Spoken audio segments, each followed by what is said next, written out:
Proses penyidikan terhadap DN, anggota fraksi Partai Golkar DPRD Kota Palembang yang tertangkap tangan dengan barang bukti 5 kg sabu dan 30.000 butir ekstasi, terus berlanjut di Jakarta. Badan Narkotika Nasional RI kini tengah memburu aset DN yang menjadi tersangka dalam kasus peredaran narkoba melibatkan jaringan lintas pulau. BNN menemukan berbagai aset hasil pengedaran narkoba milik DN dan jaringannya, mulai dari mobil, rumah, dan rekening. Sehingga BNN langsung membentuk tim untuk memburu aset dan tidak hanya menjadi barang bukti saja, tetapi didapatkan juga bandar beserta aset-asetnya. Selain menyita barang bukti, BNN juga menyita aset seluruh tersangka yang diduga diperoleh dari penjualan barang haram tersebut.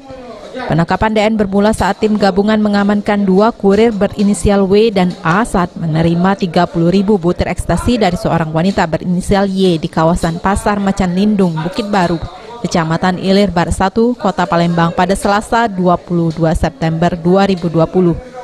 Setelah tim gabungan langsung bergerak memburu DN dan berhasil menangkap DN yang sedang menarik motor bersama rekan perempuannya. Tim Liputan